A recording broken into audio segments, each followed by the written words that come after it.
These things are a proper twat to change. But seeing as it's the M3 and it's got an MOT coming up, come with me whilst I change some upper, outer spherical bushes on the M3. This is going to be fun. Okay, so a little caveat before I start. There's two ways of skinning this cat. The proper way to do this is to take the whole lot apart.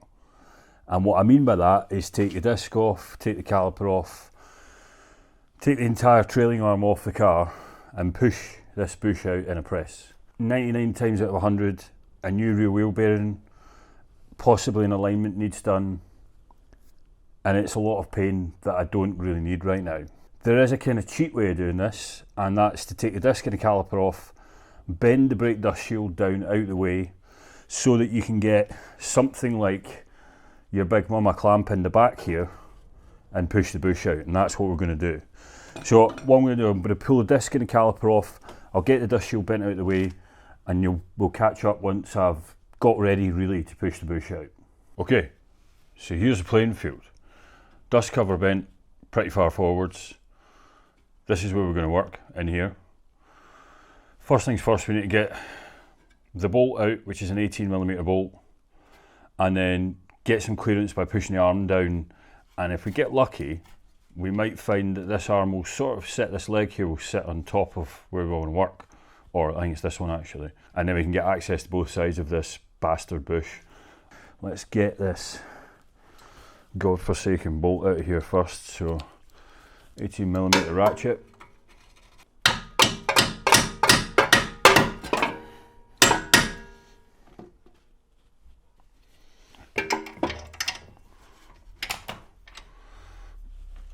I'm trying to work around the camera here, guys, so bear with me a little bit.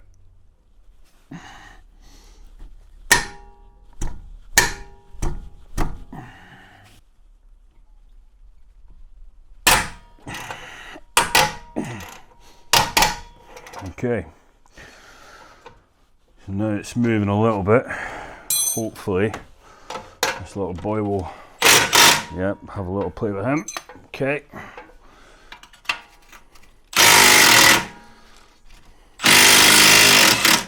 There you go. Now we've got to get the actual bolt out the other side, which is actually easier than it looks.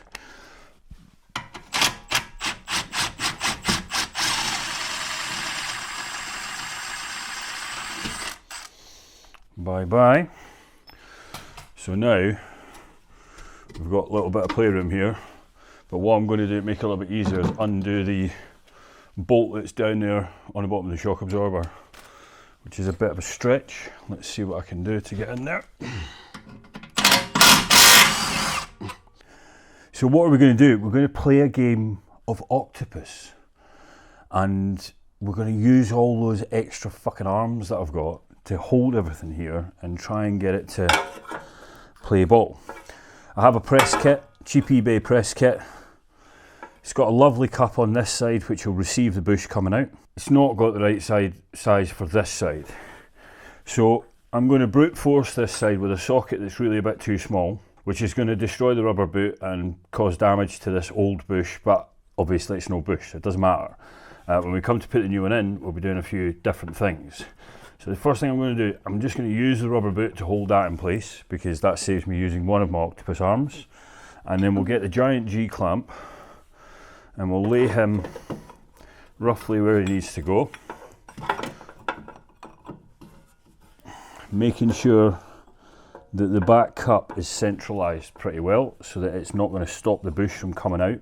Right, and to give you guys a little bit of a better view of what's actually happening here, let's take you down. Right, okay, so you can just about see what's going on inside of there. We've got the socket this side's going to be pushing a la gauche, to the left, into the cup, bush comes out, hopefully without too much grief, nice and happy. I've got to use a big boy for this,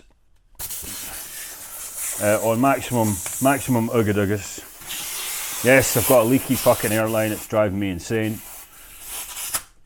Here we go. Right. So she's moving, she's beginning to enter. One thing to note here whilst we're going through this process is, as you're doing anything like a bush like this, one great word of advice I can give you is watch carefully what's happening. What I'm doing right now, I'm keeping my eye like a hawk on this socket. If for some reason it looks like it's stopping, it would indicate maybe it's getting jammed up, and what I don't want to do is misshape this arm or dent the arm or crease the edge of the hole where the bush is going. We're looking good, so I'm going to keep going and keep driving this through. Oh, there we go, money shot guys, right, so everything falls apart. It looks catastrophic, but that's actually the best result we can have. Let's do a little bit of unwindy windy. There we go. There you go. So, out she is. Remarkably, it's not really damaged that much. There is our old knackered bush, and there's our lovely hole. Now, obviously, the first thing I'm going to do before we go anywhere is clean up the hole. No one likes a dirty hole.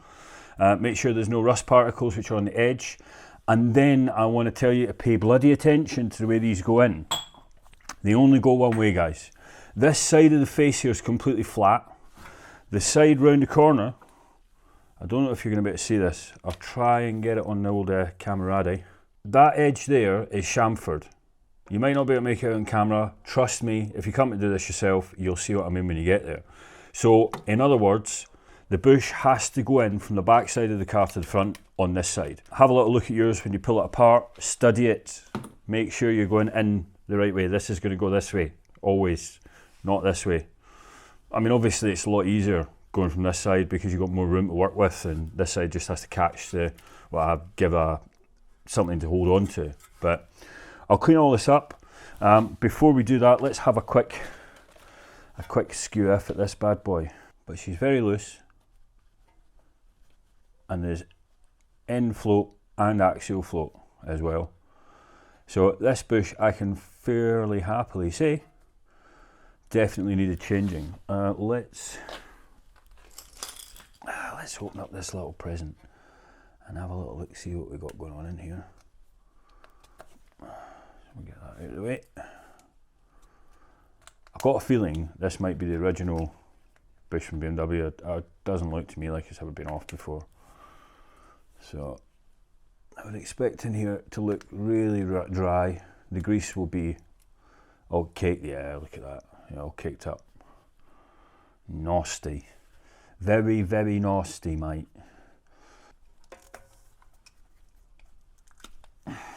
Yes, the schmoo, as we like to call it, is definitely seen better days. There's a lot of rusty crap in there, and that is extremely loose. I wonder... Okay, let's get this cleaned up and get ready to put a new one in, because no shit guys, that was the easy bit. The hard bit's getting a new one in. Right, so we cleaned up the hole. A couple of little tricks for you that I've learned. First of all, have a look at the bearing on the bush that you've bought. This is made by FAI, this one. And something that I've noted, if you look at it side on, there looks like there's a chamfer on both sides. But if you look at it end on, this side is quite rounded.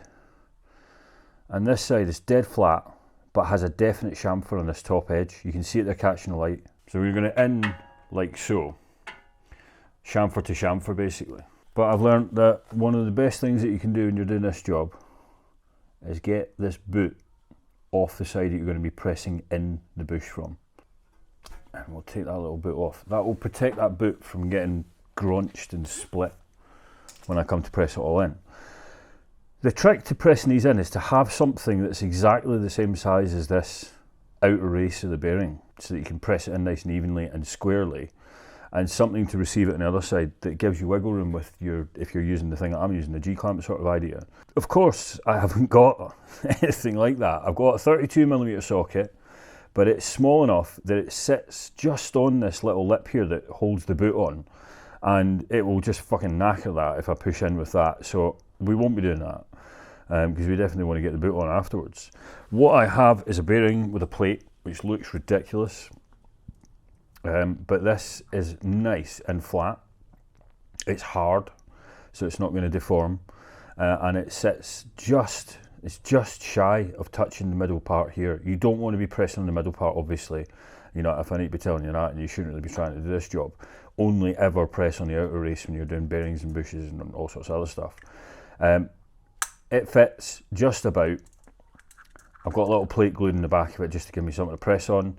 This is going to push from this side, and then on the other side I'm going to have initially a little small cup just to get it started, because the size of the clamp isn't really big enough to do this job. And then a bit later on I'll go with something a bit bigger, so that I know I'm going to be clearing the outer race as it wants to come into the arm. And it's going to push in and go basically flush with the arm. You can't really get it wrong. You've got to go so far, and when it goes so far you'll know that you've arrived at the station. This is the bit where you need fucking like 4 arms, man. And I'm trying to film this with a camera in between my legs at the same time. So this will be fun, won't it? Let's see if I can get you into somewhere where you're nice and close up so you can see what is going on here. I'm going to try and give this a little tap in just so it will sit roughly in place. Right, it's on a bit of a pisser, but the outer race on these is pretty chunky, so it will square itself up to a large degree when we start pressing it in, provided we don't go in at a really, really bad angle. So I'm fairly happy that's quite square in there. I suppose all that's left is just to go for it here. We'll turn the Ooga Dooga power down just a little bit. We can't get in there because of the fucking exhaust, can we? Right, okay. We'll do this the old-fashioned way. So we've gone with ratchet handle instead. I'm just going to gently start pushing her in. And that looks to me like things are going a bit south there. Let's go back a tad, see if we can get her lined up a little bit better. Right, okay, we're not looking too bad, to be fair. So she is going in at a slight angle there, but that's not enough to worry me really. Right, I think what we'll do, we'll go for the bigger cup.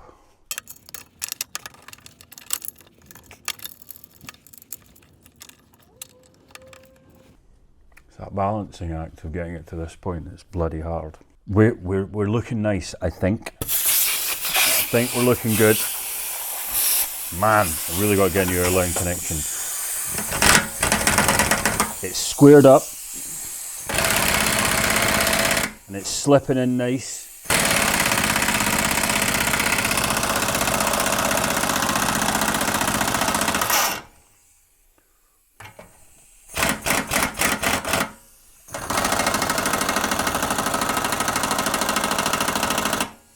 Although I don't like that, it's tightened up there, so we'll have it back again. We'll just have a look see and see what's happening. We've not damaged anything beyond comprehension. The cup still looks good on this side. I think I'll square that up a little bit better. Okay, so I made just a slight adjustment to the tooling so we can see a little bit better what's actually going on here. So it is just too big, but it'll do. Ignore these shitty welds, that's what happens when you weld without gas. It's nearly there, chaps. It's nearly there. Right then, what do you reckon of that? I'd say that's pretty well in. Good enough. Absolutely good enough. So all we've got to do now is put this boot back on the other side, which is a bit of a faff, but it's better than busting the thing and then having to source a new one, because they're a bit of a funny shape, these. So we just wind it round.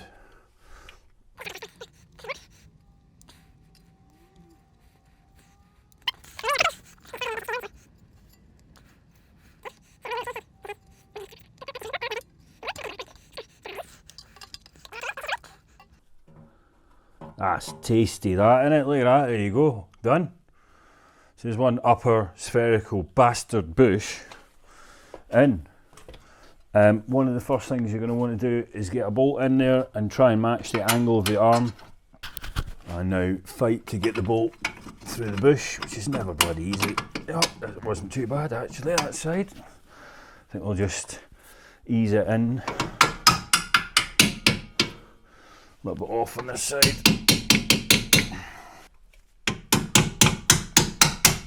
There we go. Stick our nuts back on. Stick our nuts back on. Hello there.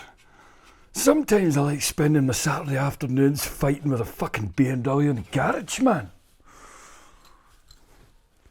Because normally the end result is quite satisfying. But I will admit that sometimes it makes me get very fucking angry. No, that'll be undoing, man. Oh, nip him up nice and tight. Being a spherical, you can tighten this guy up whilst the car's in the air. What we're going to do about the brake dust shield? Well, fucking just bend it back, mate, you know what I mean? Don't mess around.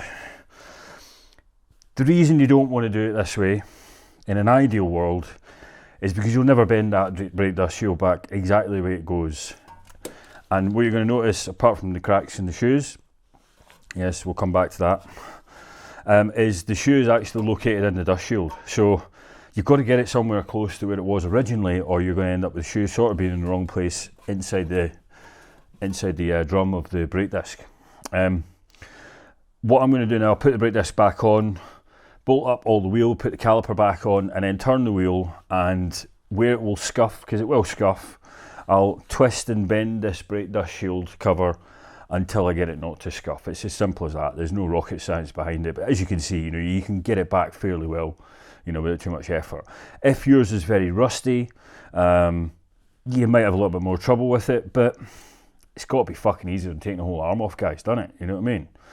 Right, let's get this all button back up and we'll come back to it when things are looking a bit more normal. Okay, so it's basically back in place, but I've got a little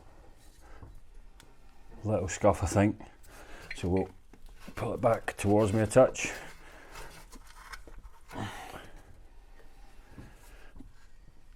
That's nice, no scuffing. Okay, wheel back on, shock absorbers tightened up, back on the floor. Thanks for sharing my pain with me. That's the bushes done. Do you want to have a cold start before we leave? Yeah? Alright then, let's not tell Natalie. Let's give it a quick cold start, eh?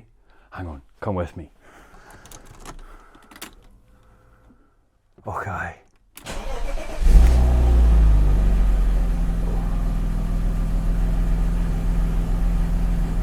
That's it for now, guys. Thanks for watching as always.